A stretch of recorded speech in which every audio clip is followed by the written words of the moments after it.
Good afternoon. So this lesson will be a little bit longer, and it's fine to take the equivalent of 2 class meetings if you want to.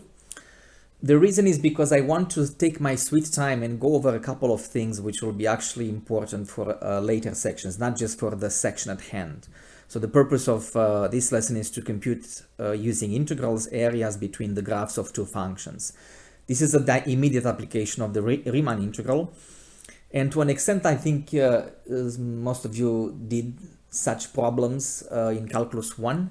We just extend the concept a little bit to use it for slightly more general pictures. Basically, any areas that can be defined as located between the graphs of 2 functions. We'll get to that in a later page. But one of the things that I want to go over is how you represent functions in terms of x or y, because this is going to be important, like I said, for other sections as well.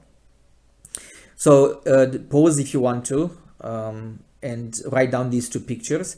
You want to basically write them as identical as, as close as possible to each other, because I want to essentially represent the graphs of the same function. So what you see here in these 2 pictures is basically the same function. The graph of the same function. I'm not going to specify what that function is. I want to make the point of how you actually view this same function, either as a function of x in the variable x, or you can interchange, if you want to, and if you can, computationally speaking, you can interchange the role of x with y. By that I mean, typically we can view the same function either as a function of x, y equals f of x, or if it's possible, we can always view it that way, but we can also actually compute it. If it's possible, we can view the same function as a function of y. So imagine you solve for x. We're going to get an example immediately. But if you solve for x and get it by itself, that means the same expression, the same relationship between y and x can be viewed as a function of y. That's very important to do, again, if it's possible, computationally speaking, in many cases, because you sometimes don't have a choice in the matter, in the sense that only if you view the function in terms of x or y, then it's possible to actually solve the problem at hand, as you will see later today. So we're going to get a quick example immediately, but whenever you have a function of x, one of the critical things in this class is to make sure you understand that the x and the y coordinate are represented the same way. So if you have a function in the traditional format as a function of x, here on the left panel here, then a typical point on the graph, and by the way, in this case, x is between a and b, right? The domain of the function will be a and b, and a typical point on the graph will have the coordinates x, f of x. So obviously the x coordinate will be here, measuring the distance to the origin, and the y coordinate will be f of x, measuring the distance vertically to the origin. So again, f of x geometrically will represent the y coordinate, which most people, everybody should understand, because you guys worked with functions for quite a while. When you represent a function in terms of y, you simply switch the role of x with y, although the graph of the function obviously is the same because it represents the same function. So here a typical point, notice here and pay attention here, now the x coordinate is given by g of y, whatever that function in y is. So you still mention that coordinate first because that's the x coordinate, and of course the y coordinate is just y. So obviously y, which is in this case represented on the interval CD, right? So it's in my picture is between C and D, measuring the distance to the origin. And the x coordinate is going to be given by the function itself, and it represents the x coordinate. So again, g of y, the function is going to be the x coordinate. Sometimes people get confused when we move on to problems like this, when we switch the function from one format to another. And the confusion arises in the sense that students may ask, do I put y or g of y? Do I put x or f of x? And the answer is it depends on the context. And in order to figure out the answer, you should go back to the meaning in terms of the coordinates. For example, if I want to represent the y coordinate and I happen to work with a function in terms of x in the integral, let's say, that I have to use, then of course I'm going to use f of x in place of that y coordinate. But on the other hand, if I'm using the function in terms of y, the y coordinate is going to be just y by itself, right? Because the y is your variable. So the meaning of the y is the same whether you actually represent it in terms of x, in terms of a function of x or not. So just let me maybe put here a quick example on the right panel here. It's always useful to illustrate with simple example. So let's say I'm looking at the function y equals x squared. Excuse me, not that one. I meant x equals y squared. So let's start with which is the same as y equals square root of x. So y equals square root of x, and let's say with x between 0 and 4, right? That's the graph of that function, right? In the traditional format as a function of x. But if you solve for x and if you square both sides and you get x by itself, the same function as a function of y is x equals y squared. So these two represent the same function. And y, of course, is between 0 and 2, right? If x is 4, square root of 4 is 2.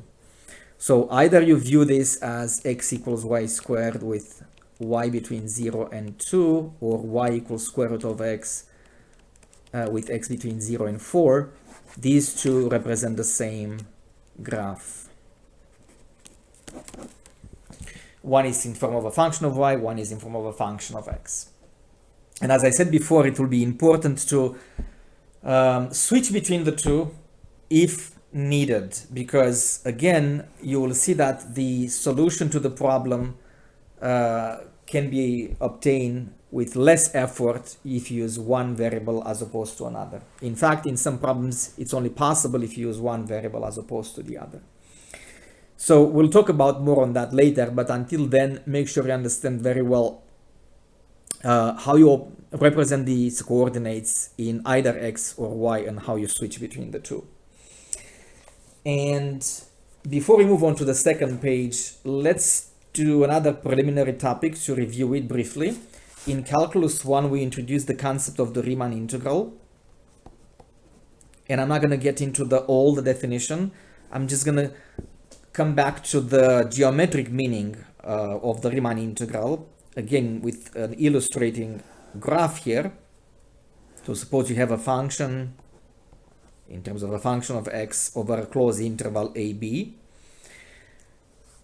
We started by trying to approximate the area between the graph of a function, the vertical lines over A and B, and the x-axis. That was one of the motivation of introducing this integral.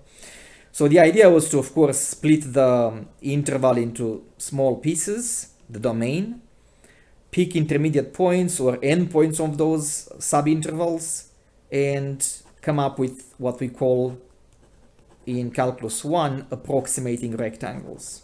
Non-overlapping approximating rectangles that will cover essentially the area. For some of the examples later, I'm going to use Maple to illustrate some of these concepts. But this should be familiar to some of you, or most of you, hopefully. And the Riemann integral was essentially the limit of these type of summations, right? Basically, you sum up all these areas of these rectangles, and if you add them up, then you obtain what we call a Riemann sum. And if you let the number of rectangles to go to infinity, so you get basically more and more rectangles, but thinner and thinner, you get what we call the Riemann sum, and you take the limit of that and you obtain the Riemann integral.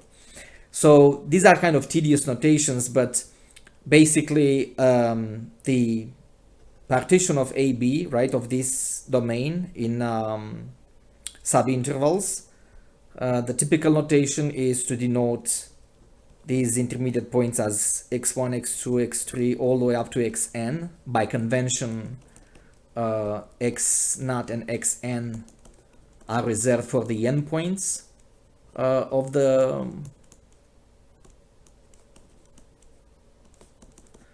domain.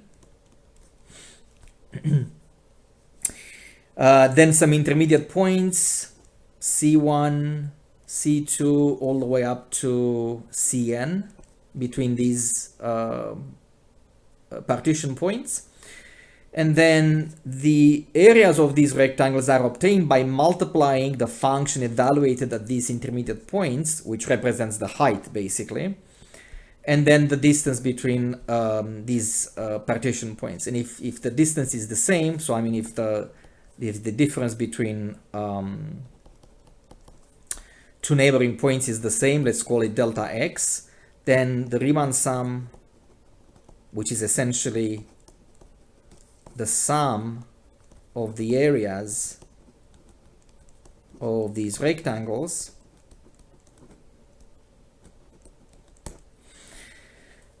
is equal to delta x, right? So the difference between any two neighboring points on the partition, f of c1 plus f of c2 plus dot dot dot f of cn.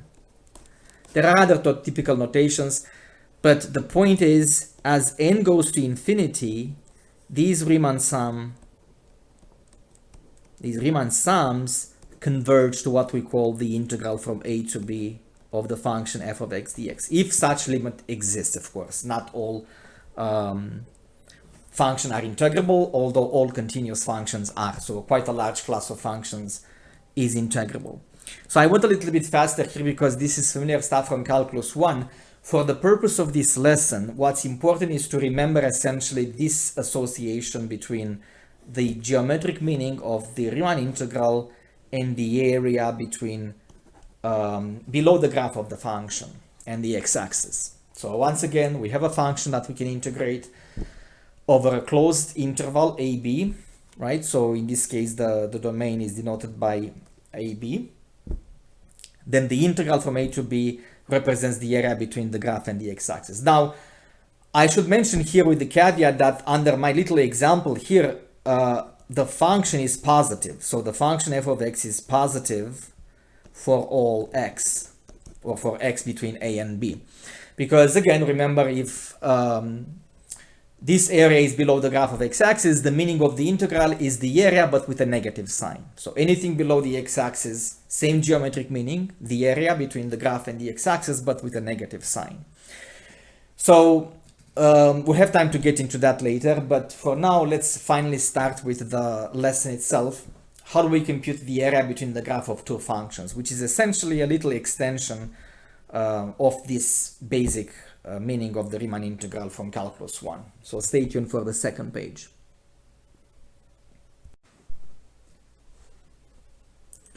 Okay, so pause again the video and write down these two sketches side by side. Make sure you have two vertical lines over A and B on the left and two horizontal lines over C and D on the right picture here. And so after you sketch, take your moment, take a minute or two to write this down, and then let's talk about how we view these areas mathematically speaking. So these are the two types of areas for which we can compute them. So we can compute these areas with a Riemann integral, with a direct application of the definition of the Riemann integral. So for the first one, that's an extension of what we talked about before. So remember, if I take the integral from a to b of the top function, so let's look at the graph of y equals f of x. That'll be the area between x-axis and the top function, including the area below the graph of g function. On the other hand, if I take the integral of the g of x on the same interval, that's going to be the area below g of x. So if I subtract the two, then I just compute basically the area between the two graphs, as the title of the lesson indicates. How do we compute the area between the graph of two functions? So that means the area here is going to be the integral from a to b of the top function f of x in this, using my notation, and the bottom function g of x dx. So it is important to make sure you understand, or you know from the graph of the function or from computing some inequalities if needed, which one is the top function, which one is the bottom function. Or to be more precise, you want to say that the region is described by saying that y, the y coordinate, is between g of x and f of x, and x is between a and b. So this is what happens when you have the functions as functions of x. Y between g of x and f of x. So it is very important essentially to visualize this as trying to cover the areas, just like you did in the case of a Riemann integral, with non-overlapping rectangles. And if the functions are functions of x, these will be vertical rectangles. And it is often useful, in order to come up with the correct integral in these types of applications, to look at a typical rectangle or approximating rectangle. And because it's vertical, this approximating rectangle tells you essentially the bounds of the y coordinate, right? Because the y coordinate on the top function is the distance from that graph to the x-axis, so that's going to be given by f of x. And the bottom limit here on g of y, that's going to be the y coordinate from the graph of g of x, so that's going to be the y coordinate of the other function. So here, basically, you subtract the y coordinate of the larger function minus the y coordinate of the lower function. So you can even view this formula like this, you know, the y coordinate of the top minus the y coordinate of the bottom function. But of course, it's more practical to view the formula right away in terms of f of x and g of x. So you will see that in some applications you can actually switch the two formulas, because the same region can be represented either in terms of x or y. Now, on the right hand side, it's a similar situation in which the role of x and y is reversed. So we could apply precisely the same theory and formula if you view the functions as function of x. There is nothing else to talk about. There is nothing else to prove in terms of theorems or anything like that. It's the same Riemann integral. Imagine essentially you flip x over y, and then you go look over y-axis, right, from the origin to the positive semi-axis, and you view the functions as functions of y. Then in this case, the top function or the larger function is going to be the one to the right, further to the right. And the top or the bottom function or the smaller function is going to be the one further to the left. If you do the same trick that we talked about with non-overlapping rectangle, a typical approximating rectangle is going to be horizontal right now. And when you subtract the top value here, that's going to be the x coordinate, the larger x coordinate, minus the lower x coordinate. But of course, in terms of y, because now we view these as functions of y. So that means the same area that we try to compute is going to be the integral now from c to d, because now you're looking at the bounds of y instead, of f of y minus g of y dy. So this will be the one further to the right of the domain, and that's one, the other one, right? So that's the smaller one closer to the y-axis. I should say closer to the y-axis in this configuration of mine when I put all these functions in the positive region. It doesn't matter if they are in the positive region or not. So in fact, let's write this as a remark. Both functions can have negative values. What's important is that one is greater than the other. So in other words, in this case, what is important is that f of y, g of y is less than f of y, right? So the region is defined as x between g of y and f of y. So these are the bounds for x, essentially, for this smaller rectangle. And of course, y in my picture is between c and d. So these are the two formulas. We're gonna go over a couple of examples, obviously, right away. The way you can compute the areas between two functions for two types of regions. One, as I said before in the left here, between functions of x, and one between functions of y.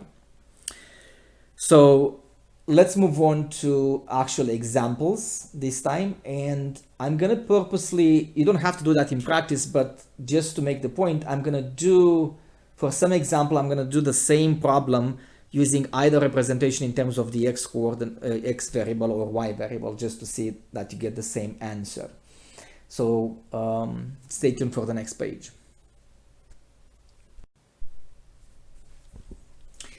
All right, so let's start our first example. Let's say we want to find the area of the region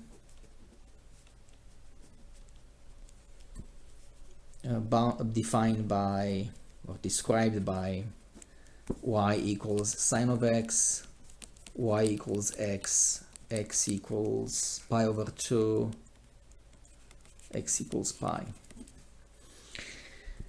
So basically this gives you the domain of the functions, of both functions. These are given as functions of x, but as I said before, you will see later, we can switch it to functions of y if we so desire.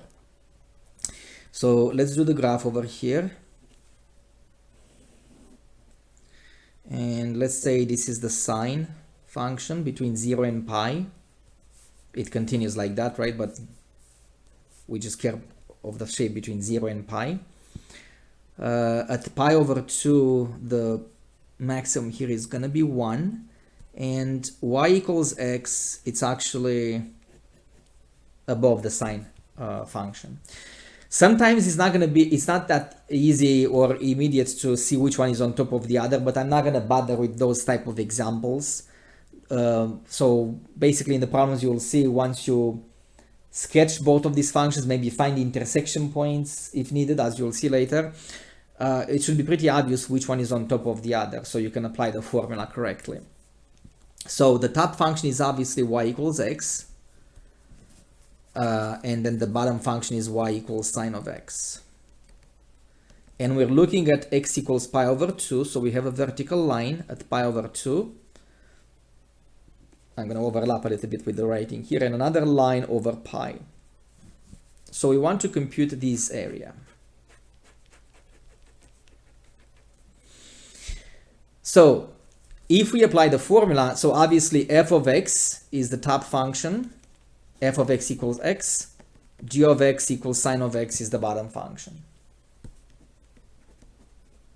All right, so that means when we apply the formula, the area that we try to compute will be the integral over the domain of the two functions. So the two functions obviously need to have the same domain between pi over 2 and pi. Top function minus the bottom function, so x minus sine of x dx. So go slower if needed. Again, make sure before you move on with the formula, with the computation, that you visualize the region in the correct format. Two functions, one on top of each other, over the same domain, same interval. So this is an immediate integral, right? The power rule for x is going to be x squared over 2. The antiderivative of sine of x will be minus cosine of x between pi over 2 and pi. So it's x squared over 2 plus cosine of x. Plug in pi, and then plug in pi over 2. So it's going to be 1/2 pi over 2 to the power 2. That's going to be pi squared over 4, and then plus cosine of pi over 2, which is 0. Cosine of pi is -1. So we end up with pi squared over 2 minus 1 minus pi squared over 8. And if we combine these guys, we can multiply this by 4. We get 3 pi squared over 8 minus 1. It's okay to use the calculator if you want, although you shouldn't need to. I mean, it's not needed. So let's go over another example. And this time we're going to purposely do it both ways, using both formulas, because as I said before, sometimes you have a choice in the matter, and it's very important for later lessons. And let's again emphasize this with a remark. Sometimes we have a choice between using x or y as variables.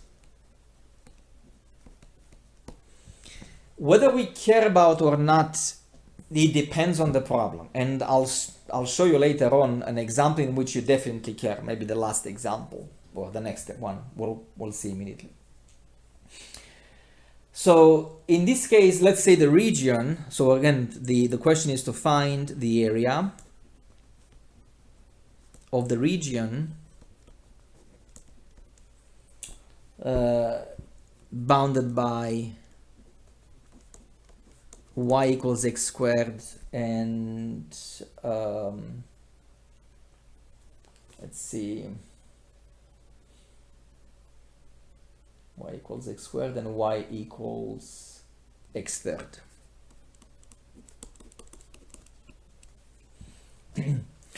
Now notice in this case we don't have the domain, we don't have the bounds for x, which means that we have to find them. If we don't have the bounds for x, so in this case we don't, that means we must find the intersection points of the two graphs. Because if the problem doesn't mention bounds, it means that the graphs will intersect and they encapsulate, they bound the region that we try to find its area. So that means the intersection points will give you in the end the bounds of integration.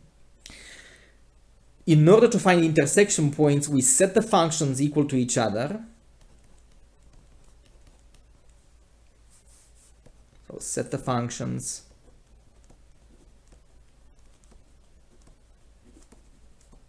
equal to each other and solve for x in this case, because these are functions of x. Make sure you solve completely for both solutions, for all solutions, because there might be more than one, right? So in this case, we can move everything to the left side. We can factor x squared. So we get x equals 0, x equals 1 as solutions. So the intersection points, now we plug them into the y, right? So y equals x squared, that means y equals 0, and y equals 1 squared, y equals 1 as well. So once you find the x coordinates of the intersection points, you're going to plug them into the function itself. In this case, it happened to be 0 and 1. So just to make it clear what I did here. So if x is 0, that means y equals 0 squared, which happens to be again the same value, 0. If x is 1, y equals going to be 1 squared, which is 1. So you plug it back into the function and you get the intersection points. And obviously it's going to be the same for the other function, because that's why you came up with these values, by setting the functions equal to each other. So if we sketch the domain, the two functions, one of them, so both of them are increasing in the interval 0, 1. One of them increases faster, but here, in order to figure out which one is on top of the other, remember, if a number is between 0 and 1, then the power, a higher power, makes the quantity smaller. So actually x third is less than x squared if the number is between 0 and 1. If you can see this immediately, just think about a value between 0 and 1, right? If I plug in 1/2, 1 over 2 to the third, that's going to be 1/8. That's going to be less than 1/4. So that means, that's important, because remember, we need to know which one is on the top of the other. So that means x squared is on the top between 0 and 1. like that. So let's see how I do this. This is y equals x squared, because then if x is greater than 1, the two inequalities are reversed. You know, x squared is smaller. So y equals x squared on the top and y equals x third on the bottom. And this is the region whose area we need to find.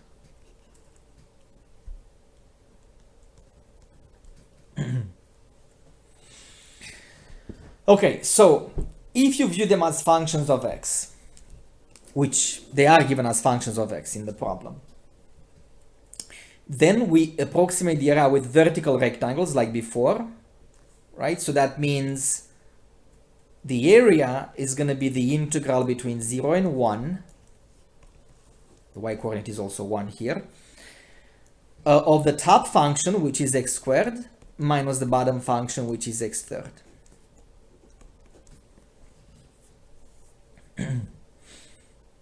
And these are just two power rules. Let's see, the antiderivative is 1/3 x third minus 1/4 x fourth between 0 and 1. Plug in 1 and then plug in 0, which is just 0 minus 0. So we get 1/3 minus 1/4. And if we multiply by 4 and 3, that's going to be 1/12.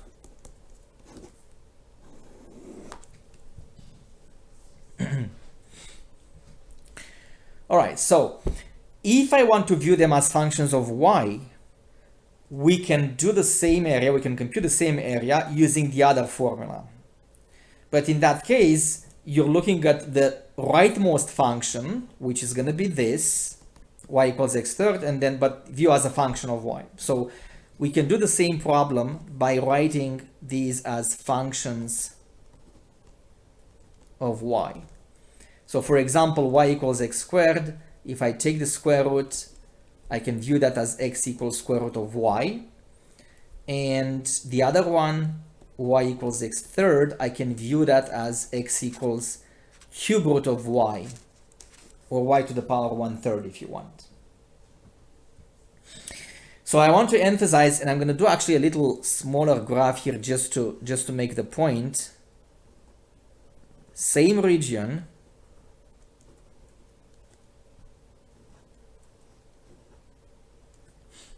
can be viewed now in between two. You know what, actually let's do it on the second page, because I don't like this actually. So let's do, because there's not enough room, we're gonna do it on the second page. Same problem, but now with these two functions viewed as functions of y. All right, so the same graph as before, and again the two functions represented in both ways, in terms of x or in terms of y, right? So we use this representation prior to this page. Y equals x third is the same thing as x equals y, x equals cube root of y. So that's going to be the leftmost now function, the rightmost function. And y equals x squared, which is the same as x equals square root of y, which is the one further closer to the y-axis, right? So to the left, that means x equals, this one here is going to be x equals square root of y. If again you prefer to do integration with respect to the y, so now you view y as a domain. Now the approximating rectangles are horizontal. So a typical approximating rectangle, or cut if you want, of that area is going to be horizontal. And what you integrate is the difference between the larger x coordinate in terms of y minus the difference minus the lower x coordinate, which is cube root of y, square root of y. So the same area, which remember from the previous example, from the previous calculation, was 1/12. So if I'm correct, I should get the same value, can be written as the integral between 0 and 1, rightmost function in terms of y, which is cube root of y, minus the other one, the lower one, square root of y dy. So pause if you need to, Again, in the second version of the formula, we take the difference of two x coordinates, both of them written in terms of y, as functions of y. In the first case, we take a difference of two y coordinates, but in terms of x, as functions of x.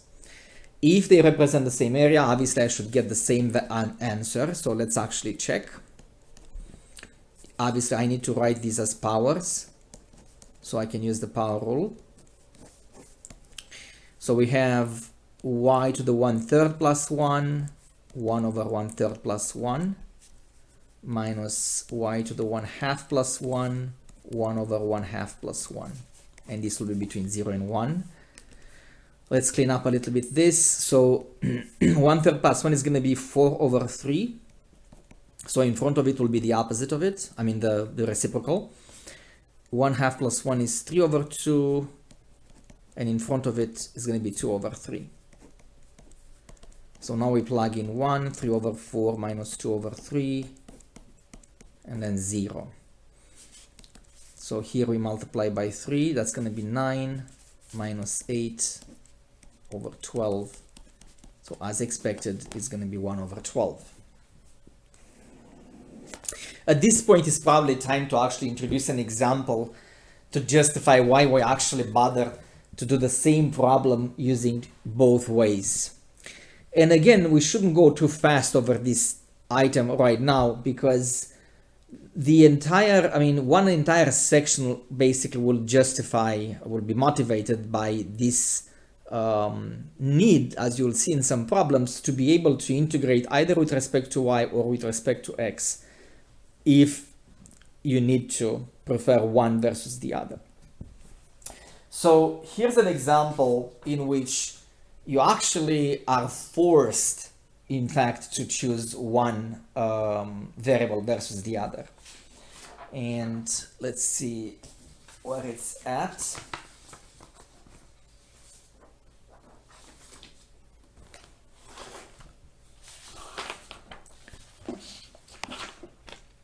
I think, let's see. Let me pause for a moment because I seem to misplace the example. Just a second.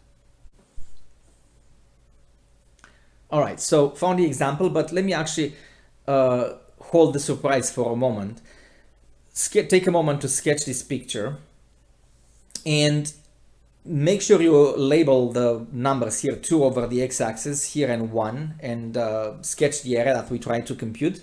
And I'm not going to mention the function yet, right? So this is basically a function y equal, let's say, a function which I won't specify, either a function of x, or you can write it if you want as a function of y. But I'm not going to tell you yet what the function is. So how would you write down in this particular case the area we're using integrals? So first of all, notice that you can view the region between the graph of the function and the x-axis, or you could view the same region horizontally, so to speak, between the graph of the same function and the vertical line over 2, over x equals 2.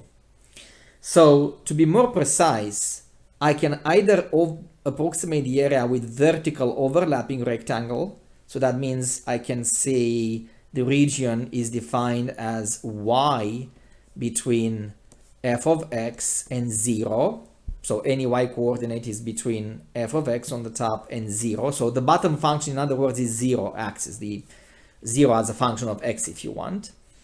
Or I can view the same region, so the same region, and by the way, in this case, x obviously is between 0 and 2, and the same region can be viewed as between, horizontally, between the rightmost boundary, which is 2, so basically 2 as a function of y if you want, so x less than 2, but greater than g of y. So if you view the function as a function of y, right, each point on this function will be of coordinates g of y and y.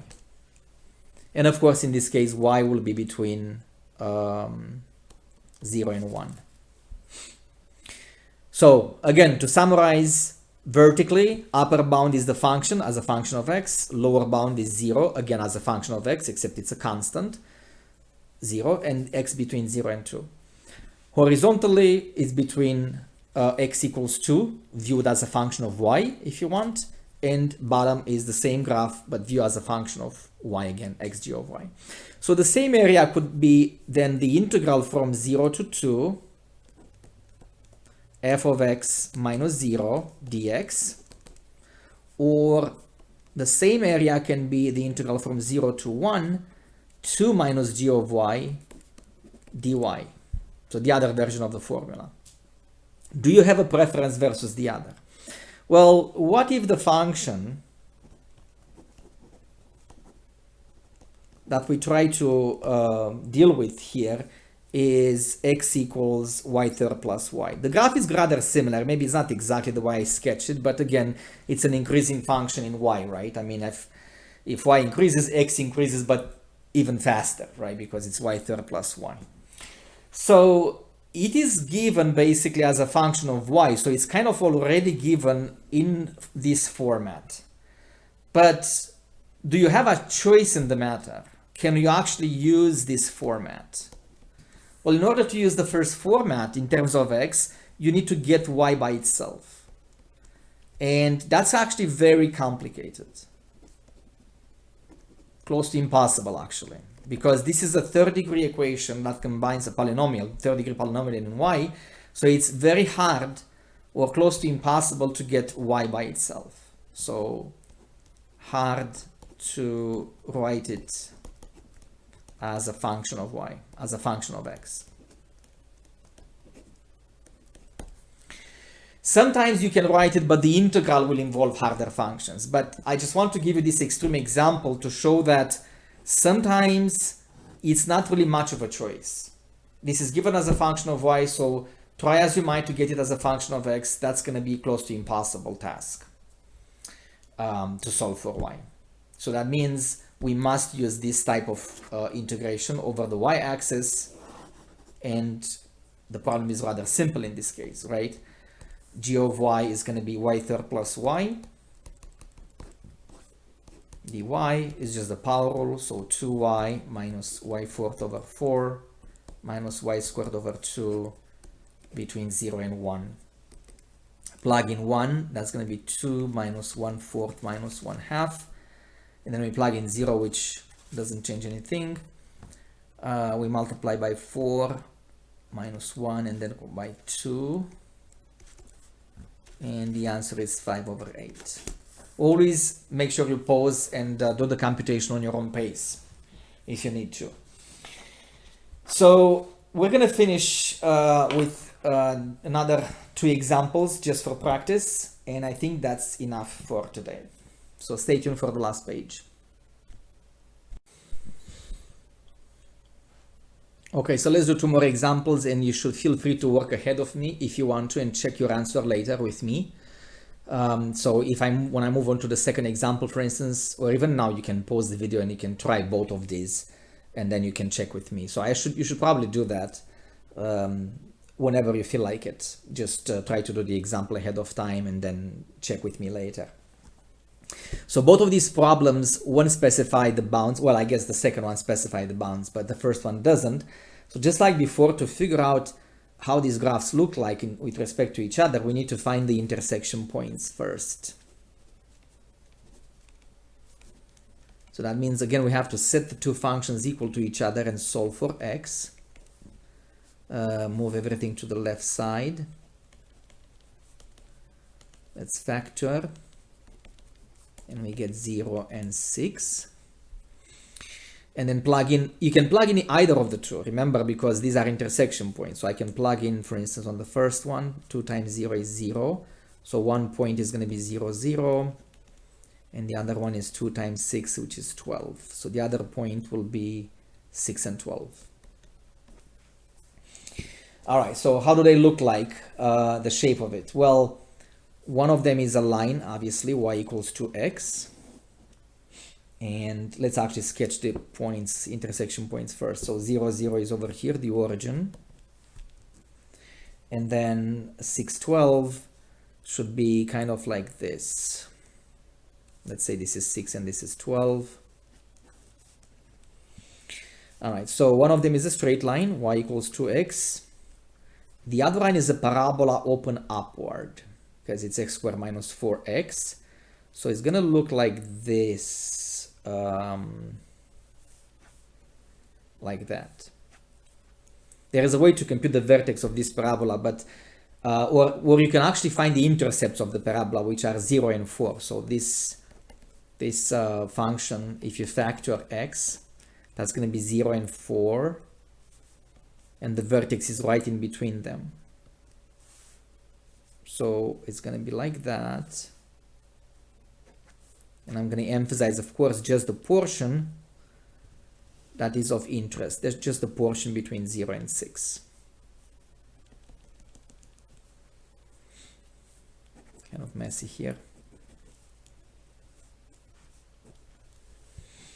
Okay, so the area then is going to be the one enclosed by these two graphs. Obviously, the top function is going to be y equals to x. The bottom function is y equals x squared minus 4x. And if you want, a typical approximating rectangle looks like that. And then the area is going to be the integral over the domain, the common domain between 0 and 6. Top function. By the way, just to make sure you don't make mistakes, top put parentheses if you want to, just to not make sure you don't make a sign mistake. So the top function is 2x, bottom function is x squared minus 4x. And so now you simplify and then you integrate. 2x minus x squared plus 4x.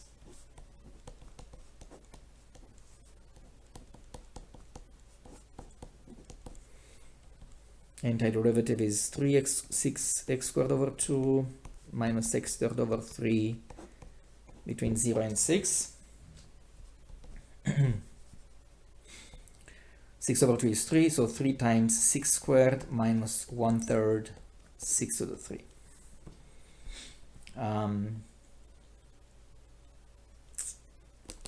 Let's see, we have 3 times 36 minus 2 times 36. If we simplify by 3, so that's going to be 36.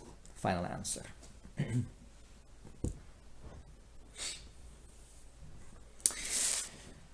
Okay, so the final example, notice it's not clear-cut whether you should use functions of x or y. Now, y is a function of x, the way it's given. But here you could either view it as a function of x if you get y by itself. So if you move y over, you could view it like that. Or if you solve for y, x is going to be y plus 1. Now, in both cases, we have to find the intersection points. So again, the domain is between 1 and 2. So that also takes care of the existence of this radical, because you can have a negative number under the radical.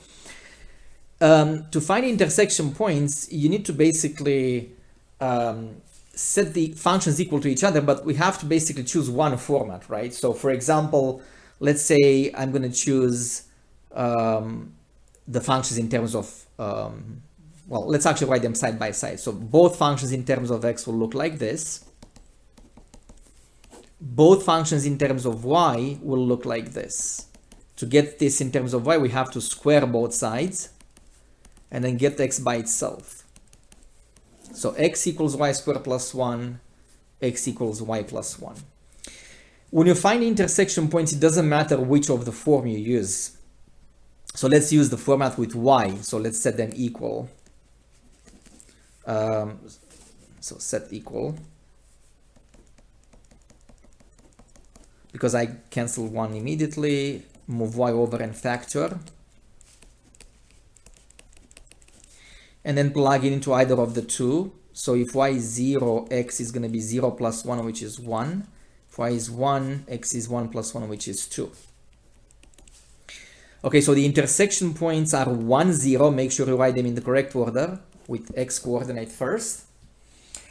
And let's sketch the 2 to see how that region looks like.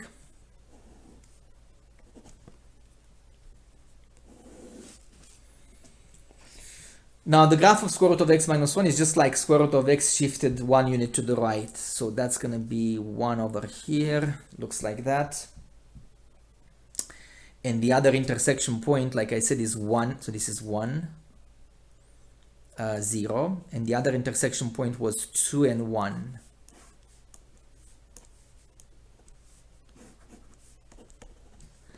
And the other graph is a line, which sits below, looks like it sits below the radical. And let's do intersection with respect to y.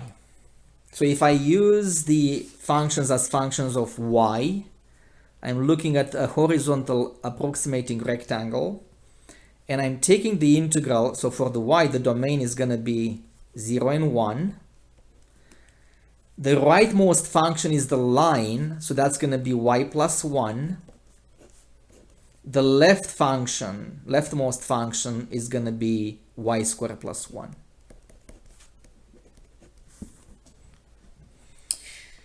So 1 will cancel, y minus y squared, power rule, that's going to be 1/2 y squared minus 1/3 y third. And then if I plug in 1, I get 1 over 6. Now, just for fun, let's do the other version in terms of x. We have the two functions as functions of x. Now we look at vertical approximating rectangles. Over the x-axis, the domain is 1, 2. So the integral from 1 to 2. The top function is going to be the square root. The bottom function is going to be the line, but again in terms of x. Top function minus the bottom function in terms of x.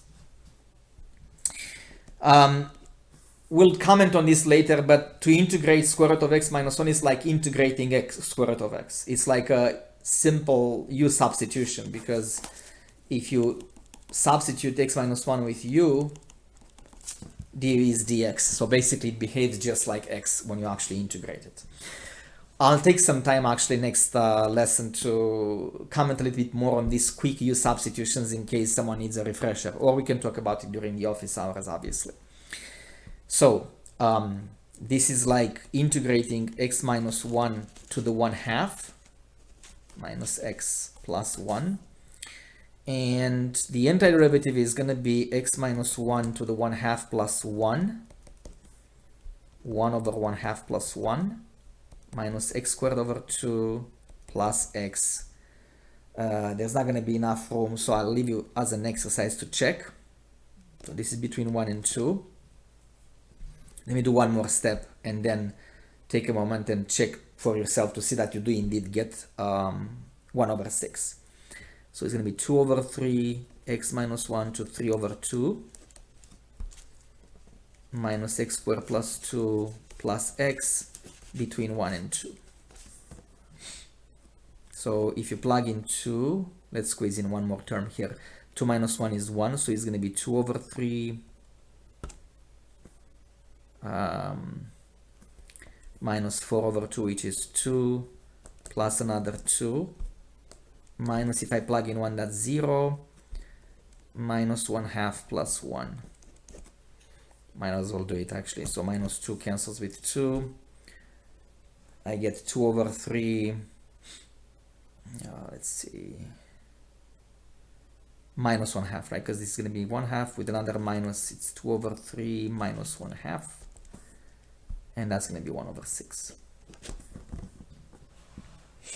As expected. Now, obviously, don't do it twice. I just want to make the point that you get obviously the same answer if you set up the same area, but with a different variable. So I think that's enough for today. As I said before, it's fine to take 2 lectures worth of time to cover this, and then we're going to move on faster with the other topics later. That's it for today.